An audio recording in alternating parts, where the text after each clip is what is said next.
So the Korean superstar Jung Hoo Lee has signed with the San Francisco Giants. It's a 6-year, $113 million contract. So it's $18 million a season for the next 6 years. I love this move for the Giants. I think they needed an outfielder. They wanted an outfielder. They tried to trade for Juan Soto. They missed out. They tried to sign Ohtani. They missed out. Last year, they tried to sign Aaron Judge and Carlos Correa, and they missed out. The Giants have struck out on a lot of their free agent targets. I don't know if it's that players just don't want to be in San Francisco. I don't know if it's that they are not offering enough money. I don't know if it's that they're offering too much. They're not offering player-friendly contracts. I don't know what the deal is, but they've been struggling to sign these big-name guys that they continuously are going after. So they finally get somebody, and it's not like he's the biggest name in the market. I thought maybe they'd try to sign Bellinger. But Jung Hoo Lee is a solid pickup. He is probably the second or third best outfielder on the market this year. Bellinger, number one, and then I think it's between Lourdes Gurriel and Lee are probably 2A and 2B. Maybe throw Teoscar Hernandez into there, but I think Hernandez probably is a little bit below those guys. So the Giants are getting arguably the second best outfielder in free agency for a pretty good price. $18 million a year for 6 seasons. He has multiple MVP awards in Korea. He's versatile. He plays all 3 positions. My guess is they're going to put him at center field. And this is good because they need an outfielder. Because right now their outfield is, they got Yastrzemski, they've got Haniger, Conforto, Jock Peterson. So it's a very old outfield, a lot of veterans. I think all 4 of those guys are over 30. Jung Hoo Lee's 26.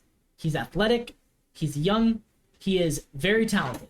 So he's going to be able to slot in center field and play every day.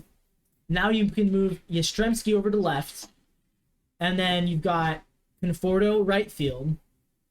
Haniger now becomes your 4th outfielder, so he's kind of your bench guy. And then you can use Peterson just as your everyday DH. So this really helps them out as far as the depth, as far as defensively, their outfield just got a lot better. They've added a really solid bat who can bat 3rd or 2nd in their lineup, and it takes a lot of pressure off of a guy like Peterson and Haniger, who really shouldn't be everyday players in the outfield because they don't have great defense and they don't have great bats anymore. Haniger and Peterson are great, but not if you're calling on them to start every day. Well, now you don't have to. Jung Hoo Lee allows you to do a platoon situation with Haniger and Peterson. They can DH. They can play a little bit of outfield. If somebody gets injured, they've got them in case if Conforto gets injured, you do still have Peterson. You can throw him out there in right field. But at this point, Peterson's going to be the DH. You got Conforto, Yastrzemski, Lee is your outfield. And Haniger now is a guy who you can kind of throw in multiple spots, platoon, maybe some first base, DH, injury replacement, pinch hitter. This helps them out a lot. They really needed to bring in another outfielder, and the fact that they did is huge for them.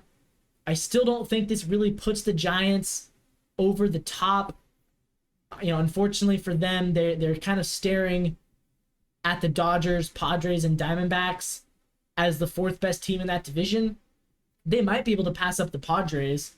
They do have some solid prospects. We'll see what they do the rest of the offseason. It's going to be interesting to see how the Giants go. But they could definitely contend for a wild card. They were in it this year. And now they didn't really lose anybody.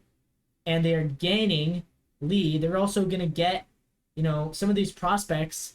Patrick Bailey, he's going to get better at catcher. What's his name? The 3rd baseman that they brought up, Casey Schmidt, he'll improve. So they have guys who can get better. And now Jung Hoo Lee offers huge upside. He's probably not going to be an MVP candidate, but my guess is he'll probably be a similar level of value to Masataka Yoshida and Seiya Suzuki. Both of them come over from Japan, obviously. Lee is from Korea, so it's a bit different, but I think that's a similar comp to what you're going to get out of Lee. And if that's the case, that's a really, really solid signing. Because you're getting a guy who's going to come in, hit 270, hit 20 home runs, be an 800 OPS guy, maybe make a couple All-Star games. He's a good player. So kudos to the Giants for that one. That's the take. This is Coast to Coast Sports. If you like what you hear, make sure you subscribe to the channel, like the video, comment down below your thoughts on this signing, and thank you all for watching.